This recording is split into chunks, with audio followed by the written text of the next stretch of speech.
নমস্কার বন্ধুরা, তপতির ঘরকন্না নতুন একটি ব্লগে আপনাদের স্বাগত জানাই। আজ আমি আপনাদের সঙ্গে গলদা চিংড়ির মালাইকারির রেসিপি শেয়ার করব।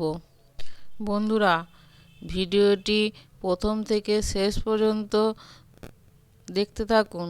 তাহলে চলুন বন্ধুরা, এবার আমি মাছগুলি ধুয়ে পরিষ্কার করে নেব। আমি এখানে 250 গ্রাম গলদা চিংড়ি নিয়েছি। খুব বড়ও নয়, আবার খুব ছোটও নয়, মিডিয়াম সাইজের। এইভাবে কাঁচি দিয়ে মাছের দাঁড়াগুলি আমি কেটে পরিষ্কার করে নিচ্ছি। গলদা চিংড়ির মাথাতে অনেকটা ময়লা থাকে, সেটা আমি বার করে নিচ্ছি। এবার এই পিঠের শিরের কাছটায় একটু কাঁচি দিয়ে কেটে দিয়ে কালো সুতোর মতো একটা জিনিস থাকে, সেটাকে আমি কেটে বার করে নিচ্ছি। এইভাবেই আমি সব মাছ কেটে পরিষ্কার করে ধুয়ে নিচ্ছি। দিয়ে লবণ হলুদ মাখিয়ে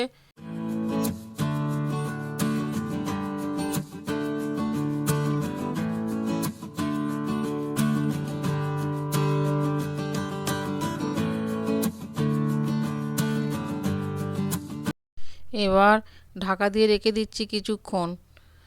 এবার আমি নারকেলের দুধটা বার করে নেব। তার জন্য একটা নারকেলের হাফ আমি কুচি কুচি করে পিস করে নিয়েছি। দিয়ে মিক্সিতে ঘুরিয়ে এবার নারকেলের দুধটা আমি বার করে নেব। নারকেলটা পেস্ট করা হয়ে গেছে। এবার একটা বাটিতে ছাঁকনি বসিয়ে আমি নারকেলের দুধটা বার করে নিচ্ছি।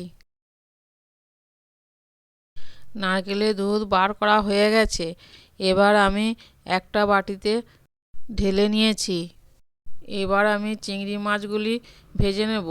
গ্যাসে কড়াই বসিয়ে অল্প সরষের তেল দিয়ে তেল গরম করে নিয়েছি। এবার একটা একটা করে মাছ দিয়ে দিচ্ছি তেলের মধ্যে।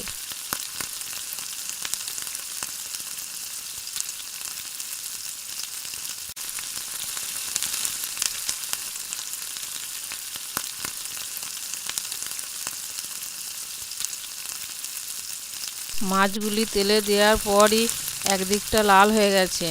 এবার আমি এক পিঠ উল্টিয়ে ভেজে নেব। খুব কড়া করে ভাজবো না, হালকা করে ভাজবো, তা না হলে মাছের স্বাদটাই চলে যাবে।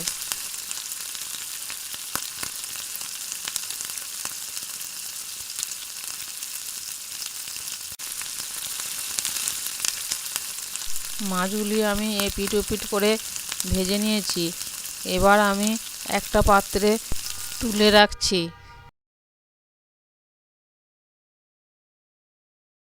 এবার আমি কারিটা করে নেব। তার জন্য ওই মাছ ভাজার তেলেতেই অল্প চিনি দিয়ে দিচ্ছি। দিয়ে নাড়াচাড়া করে নিচ্ছি। চিনিটা গলে গেলে এবার পেঁয়াজ বাটা দিয়ে পেঁয়াজটাকে আমি ভাজা ভাজা করে নেব।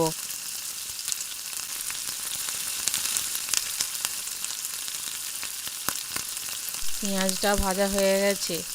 এবার 1 চামচ আদা রসুন বাটা দিয়ে ভেজে নিচ্ছি। যতক্ষণ না আদা রসুনের কাঁচা গন্ধ চলে যায় ততক্ষণ ভেজে নেব।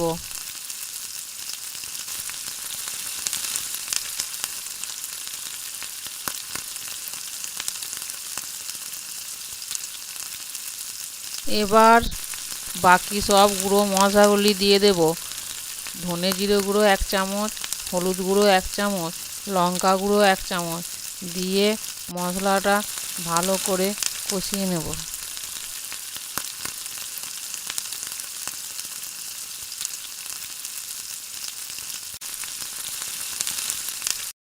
বন্ধুরা, মশলাটা ভাজা ভাজা হয়ে গেছে। আর এখানে আমি 2 চামচ সর্ষে বাটা দিয়েছি। আপনারা দিতেও পারেন, আবার না দিতেও পারেন। সর্ষে বাটা দিলে মালাইকারির টেস্টটা আর একটু বেড়ে যায়।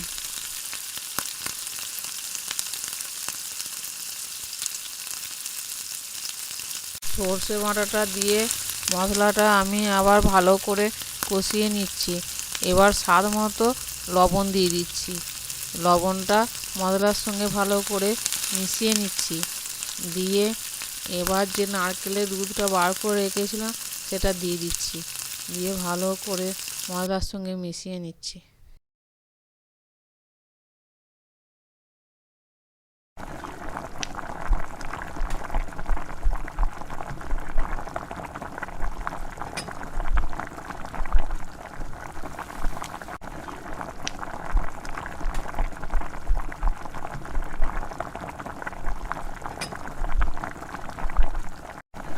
মশলাটা ফুটে গেছে, এবার আমি ভেজে রাখা গলদা চিংড়িগুলি দিয়ে দিচ্ছি, দিয়ে উল্টিয়ে পাল্টিয়ে মশলার সঙ্গে মাখিয়ে নিচ্ছি।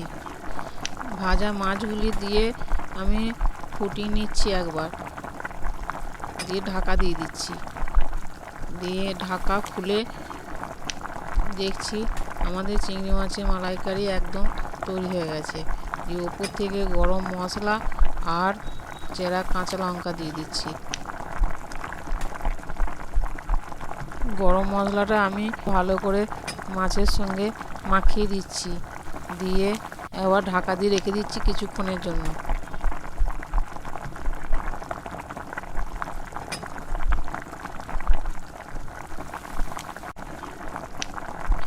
এবার ঢাকা খুলে একটা বাটিতে চিংড়ি মাছের মালাইকারি আমি ঢেলে রাখছি।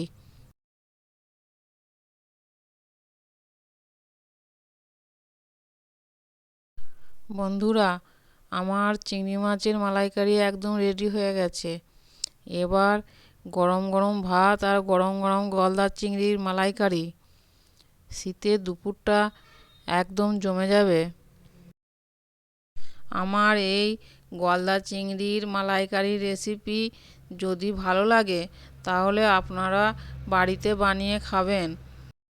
কেমন লাগলো আপনারা অবশ্যই কমেন্টে জানাবেন। ভালো লাগলে অবশ্যই লাইক, কমেন্ট, শেয়ার, সাবস্ক্রাইব করবেন। আজ এই পর্যন্তই, আবার দেখা হবে অন্য কোনো ব্লগে অন্য কোনো রেসিপি নিয়ে।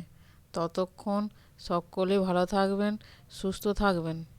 ধন্যবাদ সকলকে ভিডিওটি শেষ পর্যন্ত দেখার জন্য।